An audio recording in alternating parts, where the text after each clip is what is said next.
co-founder Mauro Arnie Aguilar, ng co-founder ng SDFW, Solid Duterte Family Worldwide. Talaga po sa nalilindol sila.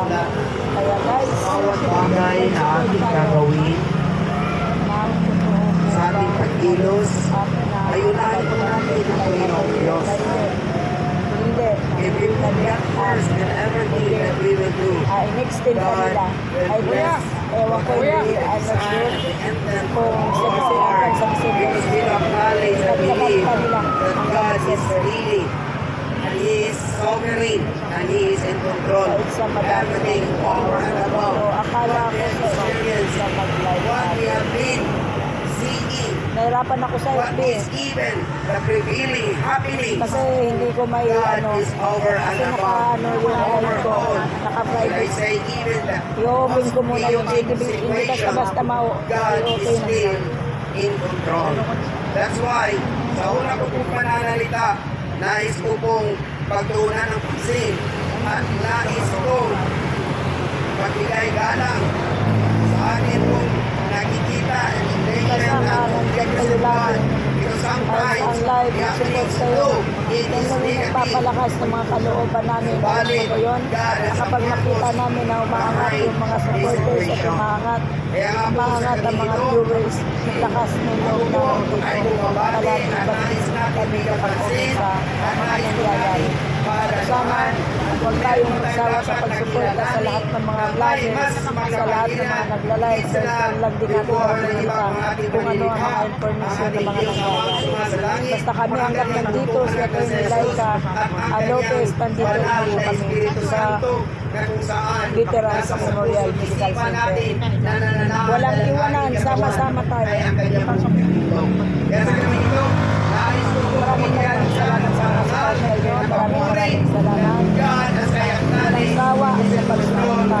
that God Dalawang is account so ko, good. nagurgur. Lapagan po natin ang ating mahal na Panginoon.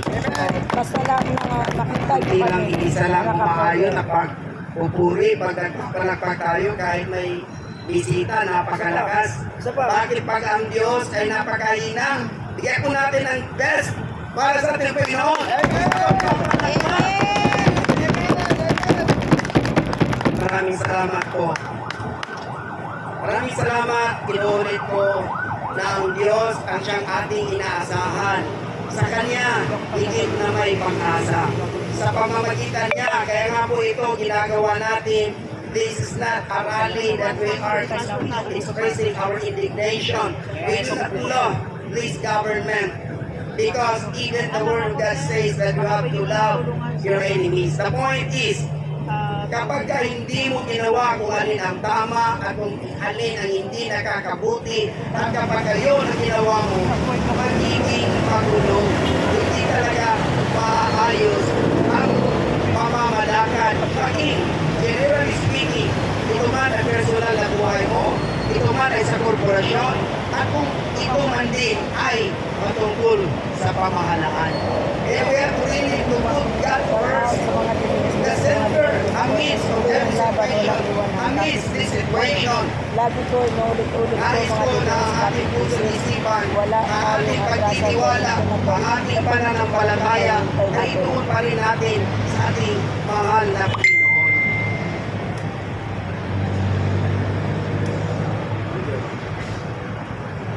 Namamaos na po ako sa kakasalita. shout out sa mga dito supporters Naman, hindi tayo sa sa Taiwan. personalidad.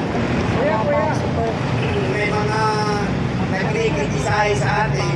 Sino kaya nagsasalita? Hindi naman kilala yan. Talaga namang sobrang pagkabutol na. Hindi naman ako nagsasalita ng Shout sagat out ng sa iyo aking sa para Taiwan. sa aking sarili. Ano to lahat. Ako din naman ay nagdadala lang sa busis dahil tayo ay nagiging co-founder at nakasan bilang Speakers Bureau po ng Solid Duterte Family Worldwide. And I don't want to left up any organization nor any association.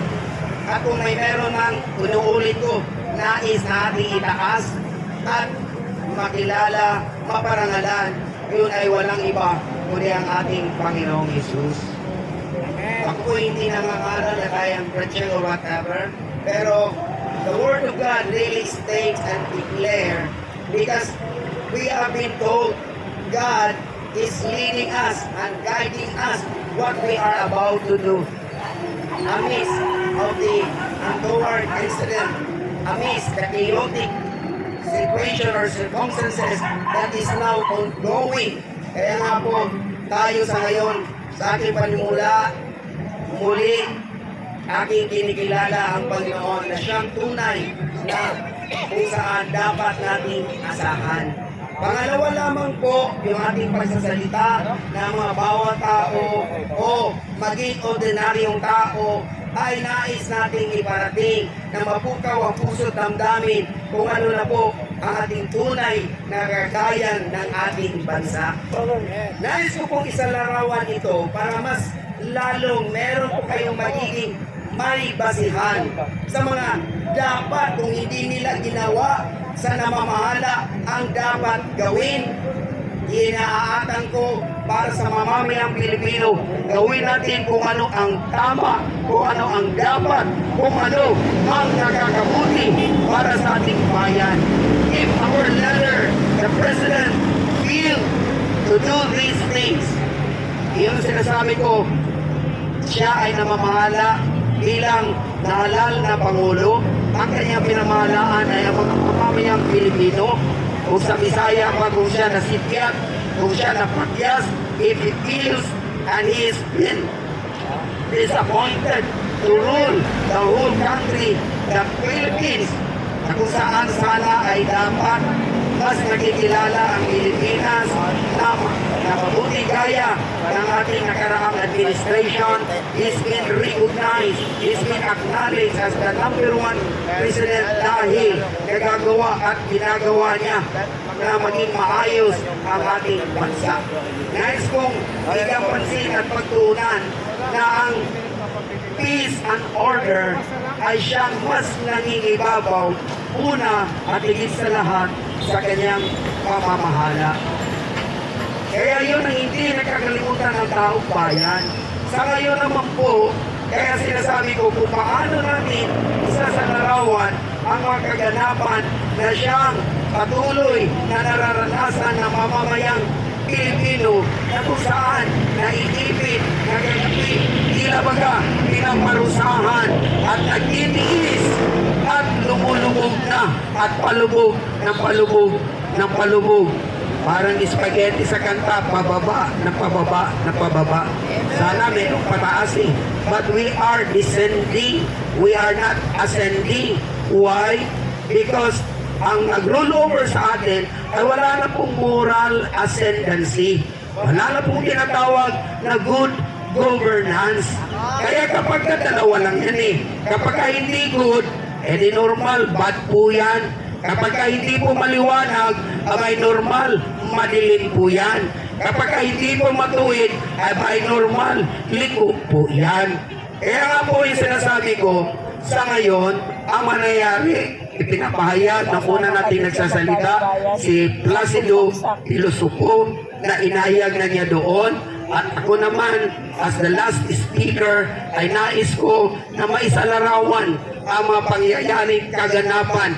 Subalit, inuulit ko para atin pong maunawaan, maintindihan, sino po ba ang nasasaktan? Siya po yung may-ari ng katawan.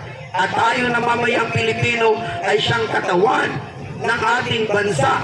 Tayo na nakatira, wala na po tayong ibang tirahan o ibang bansa. Pilipinas lang ang tangi kong mahal. Kaya nga po, pinakita sa akin ating kasama, ating kaibigan, si Kuya. Alam mo po, sa ating patuloy na pananawagan, ang mga tao na nakaunawa, nakakaintindi, agaya nga po sa illustration na ginagamit ko po, na bilang isang katawan, kapag sumakit ang iyong kalingkingan, eh di mo sasabihin, hayaan mo yung kalingkingan na yan. Dahil sakit na kalingkingan ay sakit po ng buong katawan. Kaya sa ating bansa, kapag ka, inuulit ko, wala na yung Punta tayo ngayon doon. batas na pinapairal. At kapag ka hindi na naayon sa batas, ay magiging chaotic talaga ang pangyayari. Para sa mga hindi pa mga nakakaalam o nakakapanood na ating ipinapahayag sa ating pananalita, Kasi ito naman din talaga ang tunay na nangyayari sa ating bansa. Yun ang sinasabi natin, kung hindi tayo magsasalita, sino pa? Kung hindi ngayon, kailan pa? Kaya nga po, nabanggit din ng first is speaker bago po ako, nasabi niya yun, isa-isahin ko dahil gusto kong i-focus po dito. Itong pagsasabi lang natin ay para lang po sa dissemination information, we are disseminating information para malaman lang po ng taong bayan. Kasi meron ding iba na magkakinakausap mo para bagang hindi naman nasa bundok nakatira ito o nasa kagatan kaya, bakit tila hindi updated sa current events? So para po doon sa mga hindi pa nakakarinig at nakakaalam, una, most probably, marami ang nakakaalam, pero hayaan mo ito ang una kong gawin. Budget, 550 billion pesos, almost 1.4 billion pesos daily budget for the flood control project. Ano po nakikita natin? Flood lang. Ano ba nakikita natin? May project? Wala. So may flood pero walang project.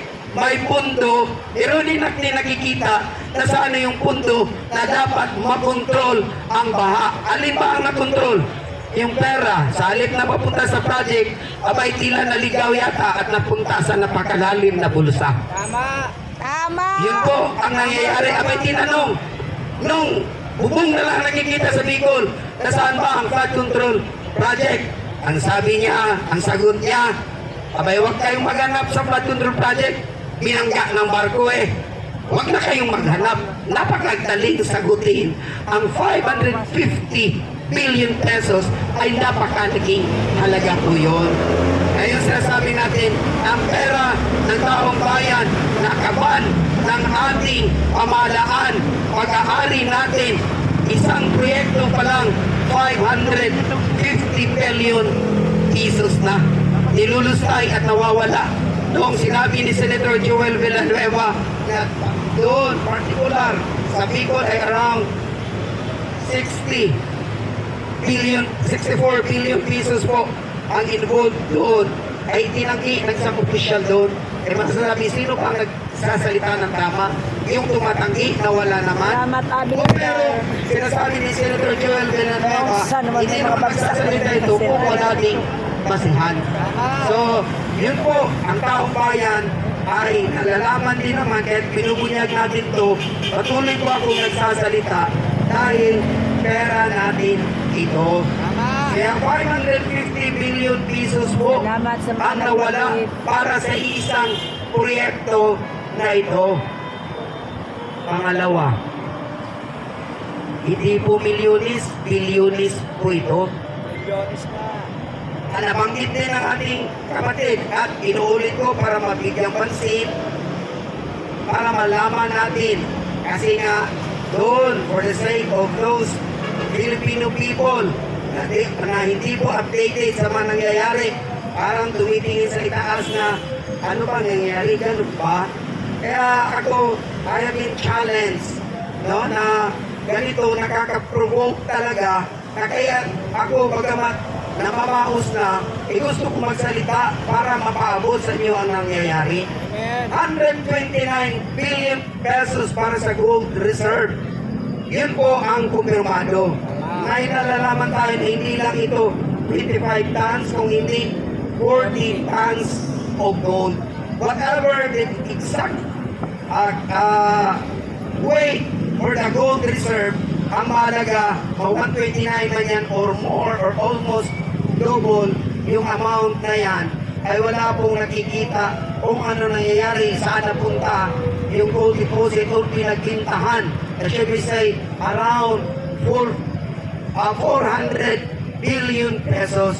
Kung ipagsasama mo sa dalawa pa lang, pinagbilan ng hinto, around 400 billion, ang budget ng flood control, 550 billion pesos, almost 1 trillion pesos na ang nawawala sa kabangbayan. Tama. Kaya po tayo nagsasalita dito, hindi po naman po natin inaaway gobyerno, pinapaalam lang natin ang kaganapan sa ating minamahal na mamayang Pilipino, na kapwa Pilipino, dahil inuulit ko as I am illustrated and making a worthwhile administration para malaman maintindihan natin, tayo kasi ang katawan, ang namumuno sa atin na siyang ulo ay ating presidente. Kaya po, kung pipintahin natin sa dalawang ano pa lang, 550 billion project, around 400 billion na pinagbintahan ng gold, so almost 1 trillion na po. Nadadagdag naman, isarado na natin 90 billion pesos na pundo sa PhilHealth. Para saan yan? Diversion of fund kapag hindi mo doon gagamitin sa Bisaya pa, dito na mo dapat idapat ang budget na yan. So, inuwa nila yung budget na yan, 90 billion pesos. So, 1 trillion and 90, almost 1 billion and 1 trillion and 100 billion na. Tinatanong natin saan napupunta yun. Bakit ang mas iniimbestigahan ay yung maliit? Binantayan namin dito. Pansinin at babalikan mamaya yan. Ang kasunod ay yung PDIC na mayroon namang 117 billion pesos. Ang Marlica Fund, 250 billion pesos. So nasa 1 trillion 500 million na ang pera na nalulustay. Plus yung loan or the debt of our country, the beloved Philippines, ay may 246 trillion pesos sa taong ito, na total ng 2024. Pabalik ko sasabihin mong ang Pilipinas ay kahos, pulubi, pero kung titignan natin yung mga figures atin pong mga binabanggit, napakalaking pera at mayaman pala ang Pilipinas. Ang kinakailangan ng pala natin ay isang tunay na tapat na nagmamalag at lilingkod, may malasakit sa bayan para may ayos ang pundo at ika nga magamit ito na kung saan nakalaan ito. Kilala natin kung sino ang leader na dapat mamahala para hindi tayo pagnakawan at hindi tayo malagay sa isang sitwasyon na tayo para baga ay nasasakdal, na tayo ay nandun na sa isang kumunoy na palubog ng palubog. May sinabi kanina, pababa ng pababa. Halin na tayo sa sinasabing bagong Pilipinas ay nagiging bangag ang Pilipinas dahil halos gawin legal ang droga. Saan ka ba nakakapansin na mas tinitingnan yung positive, hindi yung negative? Sabi, hindi lahat ng gumagamit ng illegal na droga ay adik. Abay, di lang may dinipinsahan, tinatago. Ikaw pa naman ang pinakamataas na posisyon ng police, director, ating pa rin ginagalang General Marvin, pero mali ang mga sinasabi na ganyan. Sa akin iba, sabi nila, minura, nagagalit lahat na ganyan. Kahit namurahin mo yan, eh ganyan na yan. Sa akin kasi ganito lang eh, kahit nagaano pa nagkakamali ang ating ama, mapapalin natin yan. Mas matais na itong ituwid. Eh sa akin, pagpasensyahan niyo po, ina-apply ko kung ano kasi tinuturo ng BPA. Gusto natin ituwid yun, hindi sa pamamagitan na meron lang para may gay kasi ganyan na talaga ang ating tatay digong. Huwag natin gayahin na halos lahat naman ay nag-BPI natin. Hindi naman malulutas sa ganun yun eh. Eh sa atin, yung sa akin, hindi nyo ako maririnig na umura, may naon ako magsalita, pero unawaan at intindihin nyo yung mga nangyayari. Kaya yung sinasabi ko, isinasalarawan ko na ang Pilipinas sa ngayon ay nasasadap at para ang Pilipinas ay nagatungtong o tayo ay nasa isang tumunoy. Na the more ka nakikilos para maahon ang iyong sarili, ay mas lalo kang lumulubog at lulubog ng lulubog. Kapag hindi ito babaguhin, kapag hindi natin papansinin, kapag hindi tayo kikilos ngayon Kailan pa? Pagka hindi natin isisigaw na tama na ang paglulustay ng pera ng taong bayan, abay kailan pa? Kung hindi po ako, hindi po tayo magsasalita. Sino ang magsasalita para maisalarawan, maintindihan ng mamamayang Pilipino ang kaganapan sa ating minamahal na bayan? Napakalaki po ng perang nilulustay. Kung patatagalin pa natin to, 2024, may 1.5 trillion at may source na nagsasabi, hinihingi ang 3 trillion pesos. Speaker Romualdez, na tinatawag nilang tambaluslos, hinihingi yung 3 trillion. Ilan na yun? 4 trillion 500 billion ang money involved dito ginagamit para mapanatili ang kanilang sarili sa posisyon para mapatuloy at patuloy na gagawin yung hindi nararapat. Kaya sabi ko, aantayin pa ba natin na tayo lumubog o wala nang hihinga? Hindi kung hindi tayo, kung sa Bisaya pa, kung di ka magpakabana karon, o hindi natin makikita at maintindihan at hindi tayo aaksyon. Sino aaksyon? Para hindi sa ating sarili, kundi para sa ating buong bansa, maging sa ating mga anak at susunod na henerasyon. They are the ones who are adversely affected for our present administration. Kasi nalarawan ko, tayo'y nasa Kumuloy. Tanong ko, gusto niyo bang lumangoy sa Kumuloy na ating kinasasadlakan ngayon? Parang puro na yata, dalawa na kausap.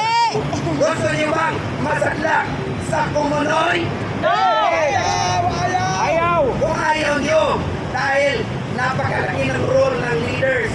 Kaya ating sinisigaw, sino ba talaga ang nararapat na siyang mamuno na may malasakit at higit sa lahat, may katalinuhan, may kapasidad at ang pagmamahal na tanging binibigay tapat na paglilingkod. Ang bisyo ay tunay na paglikuran ang mamamayang Pilipino. Like father, like son. Sino ang nais at gusto natin na may lagay sa posisyon para sa ikakaayos ng ating bayan, para maayong tayo sa kasadlakan ng ating kalagayan na nasa Kumuloy? Sino ang nais nating isigaw? Sino po yun? Baby Sara! Sara! Sara! Sara! Sara! Sara! Sara Duterte! Duterte! Duterte! Duterte! Nais natin na may parte. Kasama ko yung Sa akin, normal lang talaga sa akin. Nahamok ko siya magsalita. Gustuin ko man din, bigyan din ng momentum yung aking pagsasalita na nakakawalan lang ng pag-isip. Hindi na tuloy ako maririnig. Dahan-dahan na lang, narinig nga po yung sinasabi ko, unang punto ko lang, ang korupsyon o ang magnanakaw. Kahit na ikaw, pera ka, meron ka naman pera, kahit sabihin na lang natin, para sa iyong pamilya, para sa mga anong magandang plano mo. Pero yung pera na yun, ay parang wala kang pera kapag ito ay ninakaw. So ganun po ang nangyayari. 4.5 trillion pesos money involved. Sinasabing ang bansa natin ay pulubi, pero kung titignan natin, sa gaya ng pinaliwanag ko na para maintindihan, ang money involved ay 4.5 trillion pesos para matigil po ito.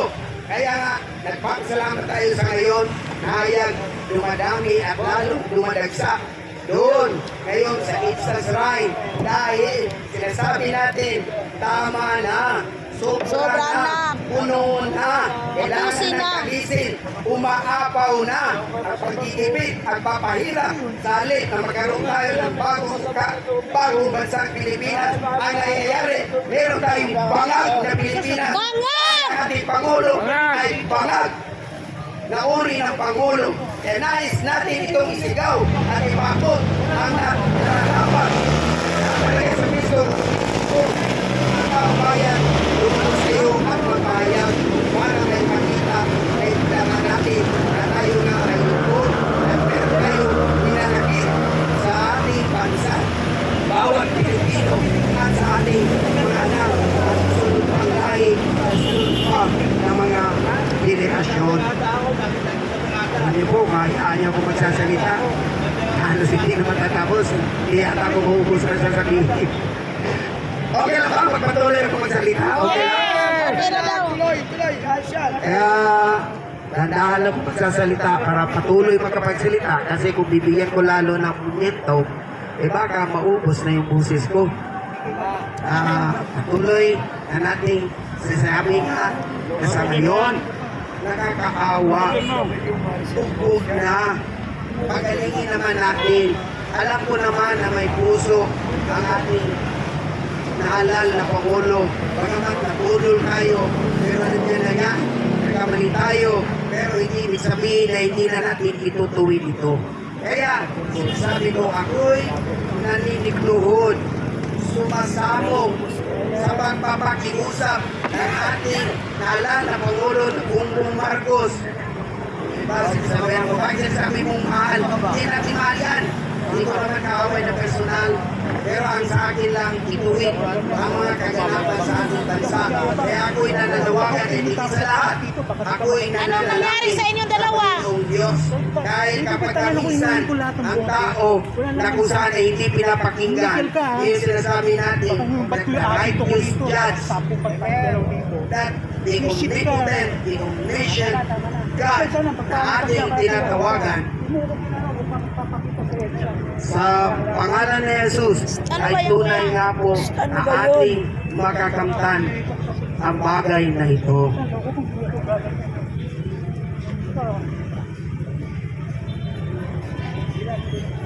Sige, tuloy. Kaya mga minamahal kong kababayan, ang susunod na aking tatalakayin po ay yung sinasabi nila na mga tumatayo, tumitindig, ay budget o sinusuhulan o binabayaran. Makakaliwa ka, naging mahirap ang ulo niya. Ang Pinakita sabi mo nila, punta daw sila doon at hindi daw sila binayaran o hindi daw sila nabayaran. Ay, ganito lang yung kasimple.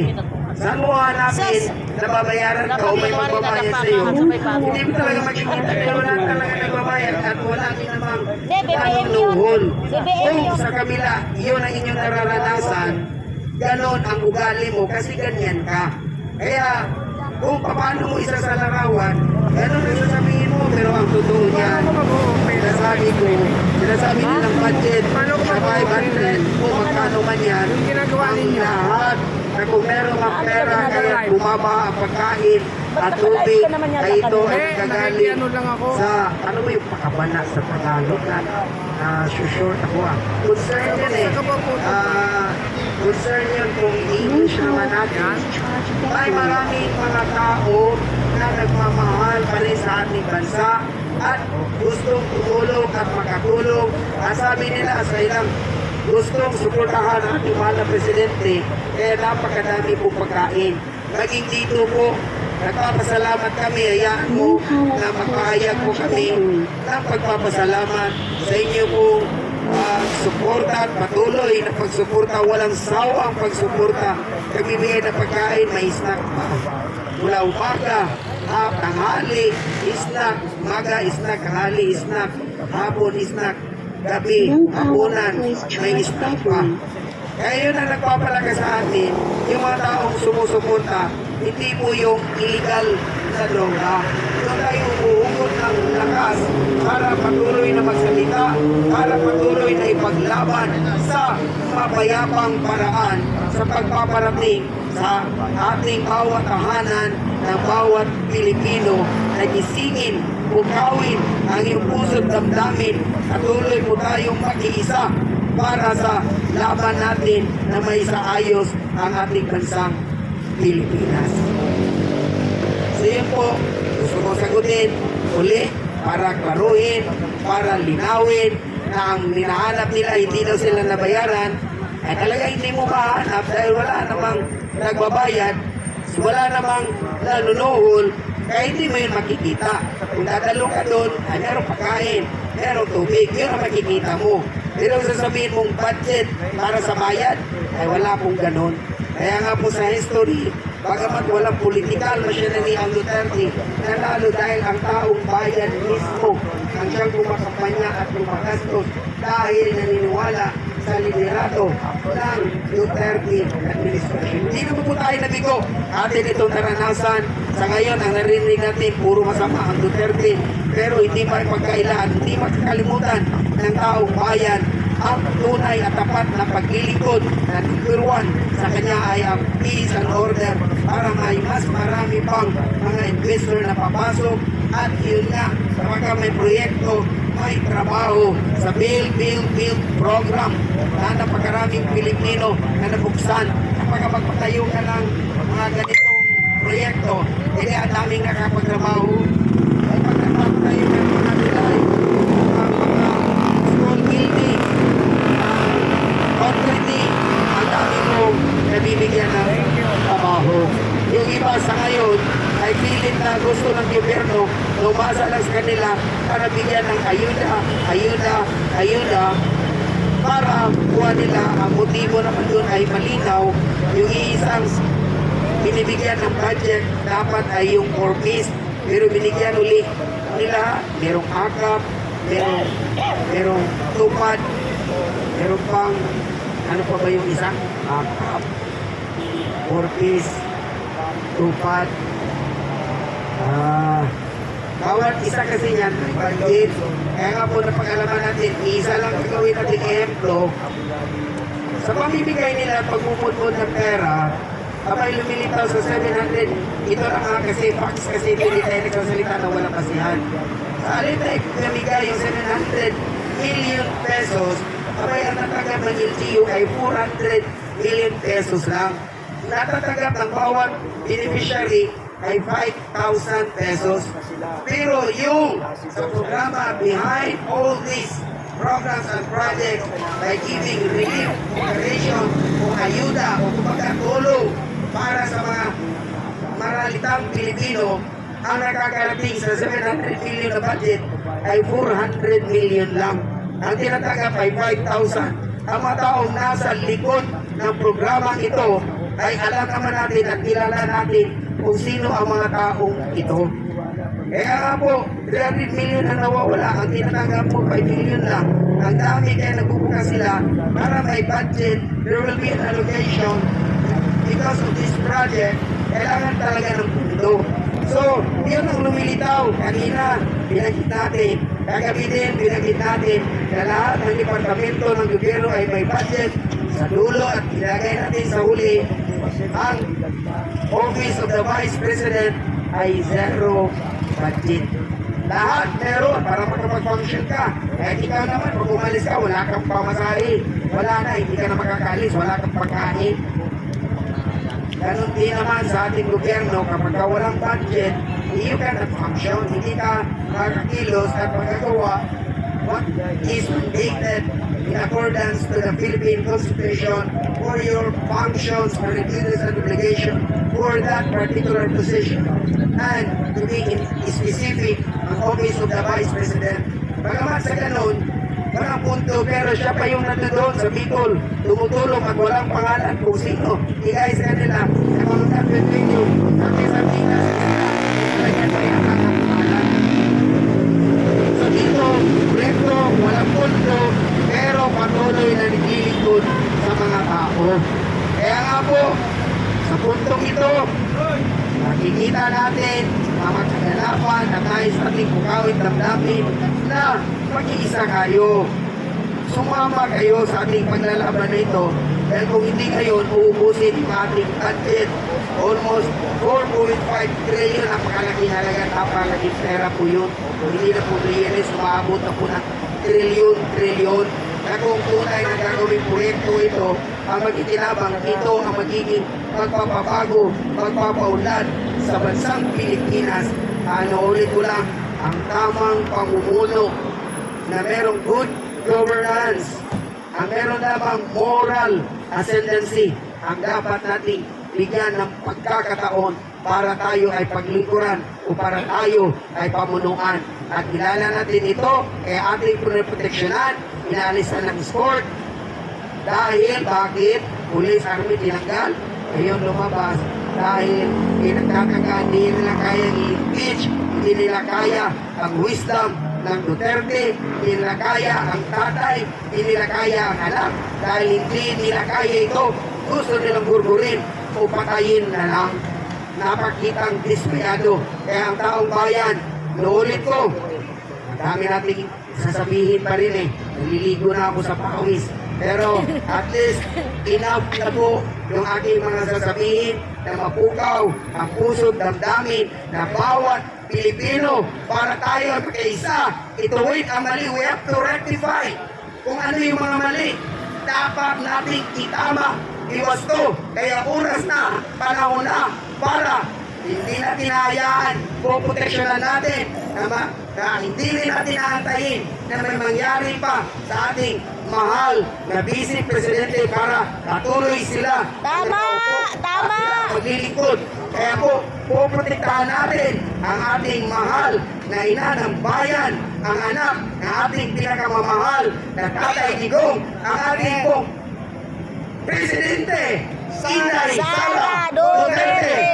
Ulit, Inday Sara Duterte, ang ating mahal na Presidente. Hindi ko na ina-address sa Vice President because hindi nga, iko-quote ko na lang din si Banat Pai, hindi tayo sa nang ula, para pag ang nakikita natin na kumakapal na yung ambon, eh ang kasunod niya na yung ulan.